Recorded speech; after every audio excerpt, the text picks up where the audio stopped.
Exercise 7.2. Question first evaluate the following limits. मतलब first limit z tends to 2 in bracket z square minus 5z plus 6 divided by z square minus 4.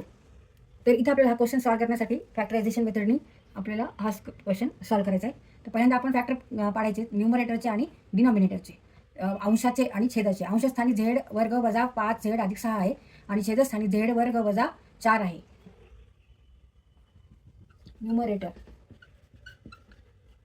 Numerator is Z square minus 5z plus 6. त्याचा coefficient काय आहे? Z स्क्वेअरचा 1 धरायचा, म्हणजे 6 into 1 6. तर ह्याचे असे number घ्यायचे की ज्याची बेरीज किंवा वजाबाकी -5 येईल. तर 6 मीन्स वॉट? 3 इंटू 2. 3 गुणिले 2 बरोबर 6 किंवा 2 गुणिले 3 बरोबर 6. 3 into 2 is 6.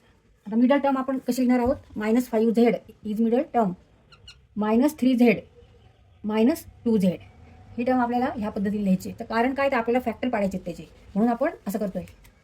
Equal to Z square 1 लिहिलं नाही तरी चालेल. Z square -3z -2z plus 6 group पाडायचा आहे. आता ह्याच्यात झेड स्क्वेअर आहे, इथे झेड आहे, तर आपण कंसाच्या बाहेर झेड घेऊ. कंसामध्ये z -3 z into z z square minus z into 3 3z minus, आता इथे 2 आणि 6 आहे तर 2 बाहेर घेऊ, कंसाच्या 2 बाहेर घेऊ कारण 2 ने 6ला भाग जातो.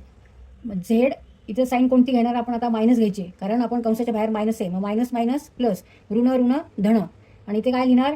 6ला 2ने डिवाइड केल्यावर 3 आन्सर येतं. झेड -3. आता हा कंस आणि हा कंस सारखा आहे, कॉमन आहे, तर हा आपण एका बाजूला घेऊ. झेड -3 आणि दुसऱ्या कंसात remaining terms Z -2. Remaining terms are Z -2. आता ह्या इक्वेशनचे आपण हे फॅक्टर पाडलेले आहेत. आता डिनॉमिनेटरचे फॅक्टर पाडू. Now denominator is z square minus 4. 4 is also we can write 2 square. 2 square means 4. इथं 2 square का घ्यायचं आपल्याला? तर इथं स्क्वेअर आहे आणि आपल्याला सॉल्व्ह करताना सोपं जाईल. त्याच्यानंतर आपला फॉर्म्युला वापरायचा आहे. a square minus b square, a minus b in another bracket a plus b. हा फॉर्म्युला इथं वापरायचा आहे. Here a equal to z and b equal to 2. तर ह्या फॉर्म्युल्यात आपण टाकू a equal to z and b equal to 2. a minus b, z minus 2 in another bracket z plus 2, z minus 2 and z plus 2. Limit z tends to 2. न्यूमरेटरचे factor आहेत z -3 and z -2. Denominator z -2 and z plus 2. आता इथे Z -2 आहे, इथे पण आहे. न्यूमरेटरला Z -2 आहे आणि डिनॉमिनेटरला Z -2 आहे. इथे मल्टिप्लिकेशन आहे, या दोन्ही तिथे पण मल्टिप्लिकेशन आहे. मग आपण यामुळे हा कंस आणि हा कंस कट करू शकतो.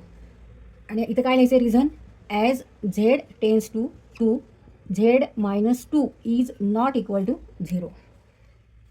Limit Z tends to 2, remaining terms are Z -3 and Z plus 2. Now put here z equal to 2 in this equation. So 2 minus 3, 2 plus 2.